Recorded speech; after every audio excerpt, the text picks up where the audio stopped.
The 2025 NBA Finals just erupted. Again.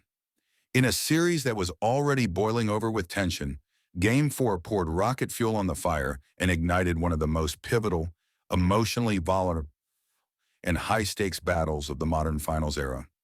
What was on the line? Everything. A 3-1 stranglehold by the Indiana Pacers, or a defiant, fire-breathing counterstrike by the Oklahoma City Thunder to even the series 2-2 and reclaim their destiny. And with their backs against the wall and a hostile Gainbridge Fieldhouse crowd ready to witness history, the Thunder struck back. Oklahoma City, led by a fourth-quarter eruption from their MVP-caliber star, Shai Gilgeous-Alexander, stunned the Pacers late in a furious 16-7 closing run. Final score, Thunder 111, Pacers 104. The 2025 NBA Finals are now tied at 2 games apiece. But this wasn't just a comeback. This was a war. This was chaos. This was bruises and blood. This was fire and fate clashing under finals lights. Let's break it all down: the stats, the emotions, the clutch plays, the physical battles, and the game-defining storylines. You're watching Beyond the Box Score, and this is your Game 4 post-game review. Opening the battle, first half tension. The game opened in true finals fashion, cagey, physical, and overflowing with strategic depth. The Pacers, riding the high of a 2-1 series lead, fed early energy from the home crowd. Tyrese Haliburton, still playing through discomfort, looked more confident to start. He distributed cleanly, found Siakam on early cuts, and drained a crucial transition 3 to ignite the home fans.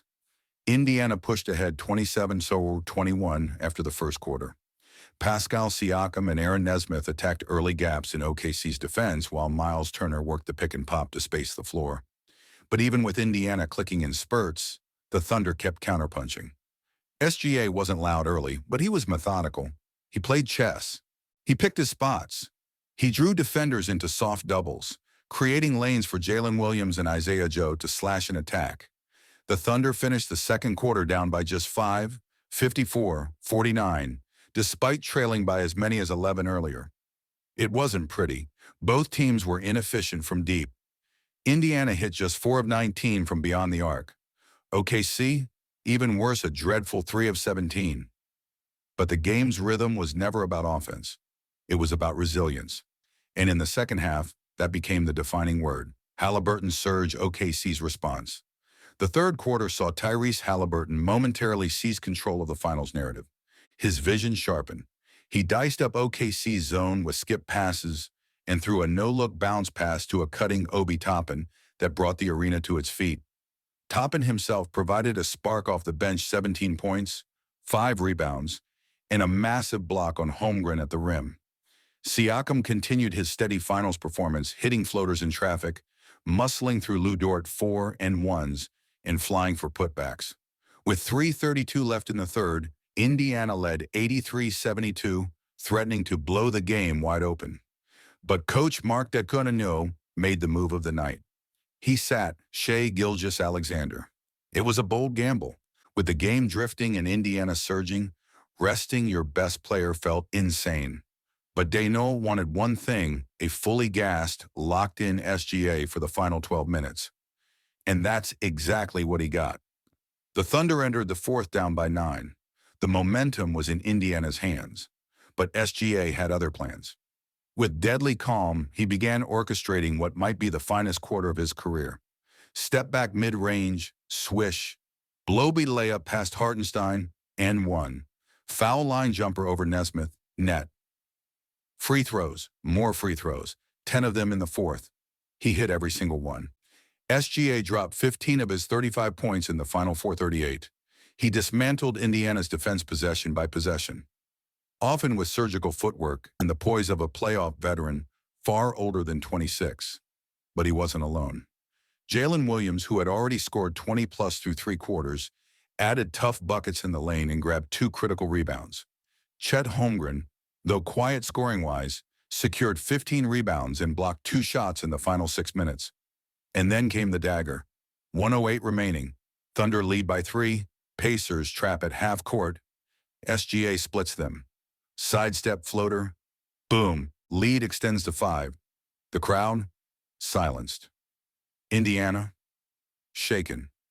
The Thunder never looked back. This game wasn't without its bruises. Late in the third, Lou Dort and Obi Toppin got tangled after a hard foul. Toppin shoved back. Whistles flew. Both players were assessed flagrant fouls. A reminder, this is war. The emotions reached boiling points several times. Coaches barked. Fans screamed. Every foul felt like a courtroom case. And that intensity, it's going nowhere. Game 5 is going to be a battlefield. Key stats. You won't hear on TV. SGA final line. 35 PTS, 8 AST, 3 STL, 10 feet and 4 Q. Jalen Williams, 27 PTS, 7 reb, 11 feet. Alex Caruso, bench X Factor, 20 PTS, 5 STL, 3 PM. Holmgren, 14 PTS, 15 reb, 3 BLK. Siakam, 20 PTS, 5 STL, 2 BLK. Haliburton, 18 PTS, 7 AST, 4 TO. Obi Toppin, 17 PTS, 5 OREB, 1 F. Elgren. Oklahoma City shot just 3 of 18 from deep, yet still won. Why? They outscored Indiana by 13 at the free throw line, dominated transition buckets, and forced Indiana into 4 fourth-quarter turnovers. What this win means. Let's be clear, this wasn't just a win. It was a momentum tidal wave. Indiana had a chance to go up 3-1, placing one hand on the Larry O'Brien trophy. Instead, they now must travel back to Oklahoma City with the series tied, their composure shaken, and their offense exposed under clutch pressure. The Thunder? They found something. A rhythm, a rotation, an identity. SGA is officially the alpha of the finals. Williams is ascending. Holmgren is maturing faster than anyone predicted. Caruso brings championship DNA. And Dano just pulled off a masterclass coaching adjustment by managing minutes and emotions to perfection. Let's not sugarcoat it. Game 5 is everything. The winner of Game 5 in a 2-2 finals has gone on to win the series in 73% of historical matchups. And with OKC holding home court again, the Thunder are officially in the driver's seat. But don't count Indiana out. Haliburton knows how to bounce back. Siakam has a ring. They've taken punches before. But can they throw the next one? This final series was billed as a youth movement. 2 underdog stories, small market franchises defying super team expectations. But after 4 games, this is no longer just a finals matchup. This is a rivalry. Destiny versus revenge. Grit versus grace. Chaos versus control. Game 5 is coming, and the war, it's far from over. This was Beyond the Box Score. Don't forget to like, subscribe, and drop your predictions in the comments. Who wins Game 5? Thunder's vengeance or Pacers' purpose? We'll be back with the full Game 5 preview. Until then, stay locked in.